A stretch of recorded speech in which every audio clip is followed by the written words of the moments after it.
Não importa.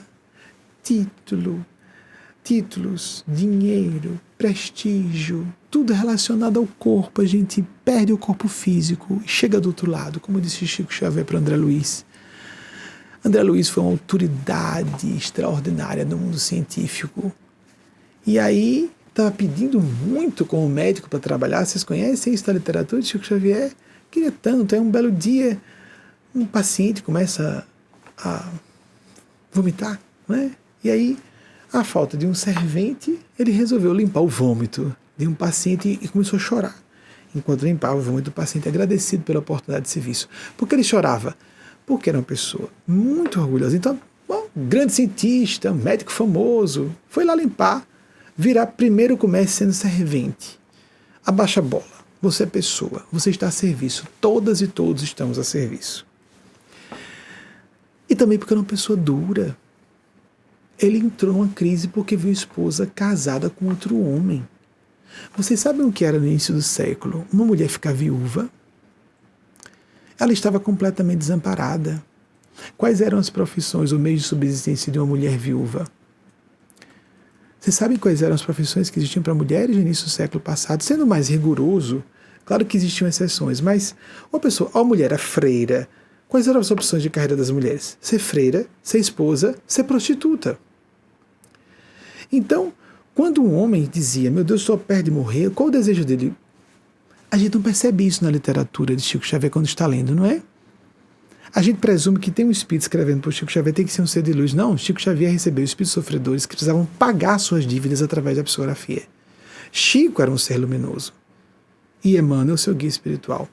André Luiz era tão duro, tão egocêntrico, tão egoísta, que ele, em vez de desejar que a mulher tivesse um outro esposo, ele ficou chocado porque ela tinha se casado novamente. Em vez de ficar agradecido, meu Deus, um homem, era para ele chegar e perguntar, minha esposa já se casou novamente, eu soube, como é, eu estou há 8 anos aqui, porque ele foi descobrir, quando foi tomar conta de si, já estava com 8 anos desencarnado. Isso, eu garanto a vocês que André Luiz, o Espírito, gostaria que eu dissesse isso em público. Atentem-se, atentemo-nos. 8 anos que eu estou morto. Minha esposa já se casou, como é que ela ficou? Porque os filhos iam entrar na rua da amargura. Sem um provedor naquela época, era para arrebentar a vida dos filhos. Como é que está minha esposa e meus filhos? Ela casou novamente? Houve um cavalheiro do bem que assumiu o meu lugar para ser um bom pai dos meus filhos, ainda que seja um pai postiço, um padrasto? Em vez disso, ele ficou preocupado em visitar a esposa, esperando que ela estivesse chorosa na miséria, sentindo falta dele. E ele teve um choque tão grande por encontrá-la casada novamente, que ele desceu quase ao umbral. Vocês percebem isso? Lembram-se disso? Isso aparece no filme Nosso Lar, mas também está no livro. Ele ficou em estado de choque. Ele ficou horrorizado, se sentiu traído. Meu Deus, isso era para ser esperado, pedido. Ela já está bem, ela já se casou de novo? Vocês percebem?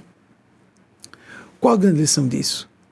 Não nos iludamos com inteligência, não nos iludamos com informação, nem de outras pessoas, nem nossa. É o caráter, são sentimentos que revelam quem somos. O ledo engano de nos iludir com a condição de vítima. Pobre de mim.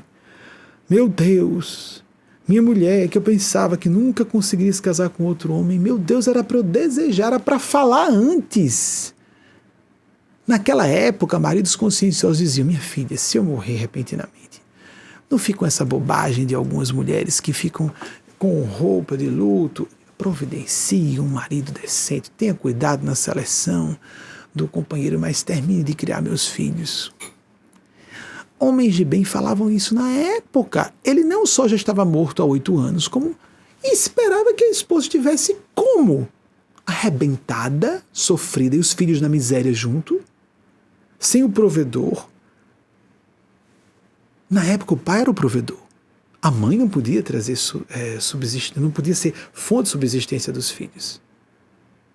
Jesus, que falta de consciência, que falta de sensibilidade com a esposa e os filhos.